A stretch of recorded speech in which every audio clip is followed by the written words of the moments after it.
I thought I'd make a video with regards to what happens with an insulin pump. My son's diabetic, type 1 diabetic, and a lot of people don't really understand exactly what happens with an insulin pump and how often you need to change it and stuff. And I imagine there's probably quite a few people out there thinking about their children going onto an insulin pump if they're diabetic. So yeah, I just thought I'd put this little video together and show you what happens when it gets changed. You see there's quite a few bits and bobs here. This is what goes into it. We have a little pouch for the pump there, SpongeBob's his current obsession. This is the pump itself, so I'll just start the process of actually changing the pump. So first off we have a reservoir. This is where the insulin actually goes into. Everything comes sealed. So I've got a little reservoir here. This is where all the insulin goes into. This is the vial of insulin, and what we do is clip the reservoir onto the top of the insulin vial and then just simply pull the plunger down, and that gradually fills up with insulin. I'm not going to do that just now because I don't really want to waste insulin because we need it. So that's what happens with that. Once that's filled up, just simply pull the reservoir off and unscrew the bottom here, and this is the little capsule that's actually going to go into the insulin pump. So we'll just pretend that's a full reservoir just now. We'll move over to this next piece of equipment, which is called the quick set, and this is what links the pump to my son's leg or body area of choice. So it comes in a little neat package here, taped up. So we just go and untangle it. It's usually just a small bit of tape holding it together, and you can see there it's quite a bit of length on it, so it's not going to get pulled tight, and it kind of untangles it itself, so you don't really have to worry about it getting twisted up or knotted. That can't really happen just because of the type of plastic it is. See on the end here I've got a little needle, and I've got the reservoir kit there.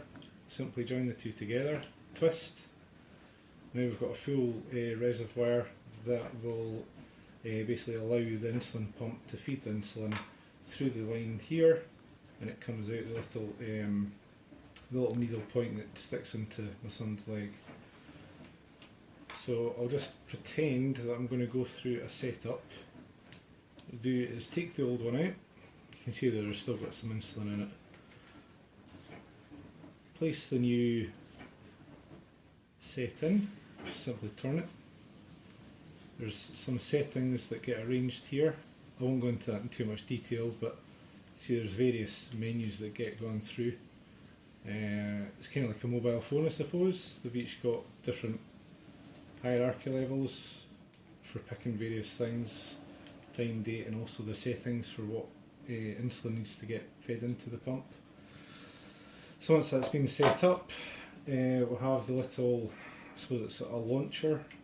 I'm not quite sure of the technical name of it, but that gets slotted into there. This is a sticky pad that attaches to the body area. Most people, I think children mostly use their thigh, sometimes their bum. Adults probably use their stomach, maybe their thigh as well. It's just an area of the body that will have a kind of general fatty area on it, so the needle can sit in. So I've pushed that down. You hear a click. I'm going to pull the top off. I don't know if you can see it there, but that's the needle that will go into the flesh. So what we're looking at is the insulin reservoir will feed the insulin through the line there, and it will come out into the body. It's just a little cannula that sits under the skin. Now I know you don't need to see my thigh or leg or anything like that, so what I'll do is I'll put it into my arm so I can just show you what it's like. I'll give you a bit of an idea of what happens. So just line it up. I mean, it's safe to do so. Normally give my son a bit of a warning that it's going to come because it can be a bit stingy, but it's normally a case of 1, 2, 3, push the buttons on the side, and that sticks it onto the arm or the piece of the body, wherever it is. then pull the needle out, fold it away because you can see it's quite sharp. That goes in the sharp spin.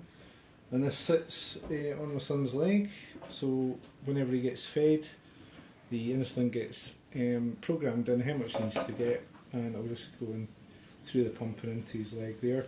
See here it's got a little arrow area, so we can just simply unhook it when he goes in the bath, or if he goes swimming or anything like that, and hook it back on, and it just makes sure that he carries on getting his insulin. When it comes to actually changing it, all that happens is go through that process and just peel this off, which hopefully I haven't caught any hairs. Just peel it off again. Sometimes you get a bit of blood coming out.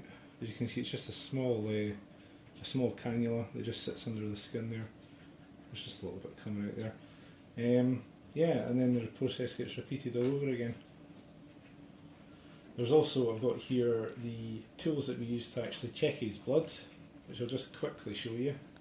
And I won't check myself because I don't want to waste any of the strips, but it's quite a handy little tool. Just pop the strip in there. Oh, upside down. And it just tells you to apply the blood in there. Use a little finger prick tool. Just take a finger prick test, apply the blood to the strip, and it comes up a little reading.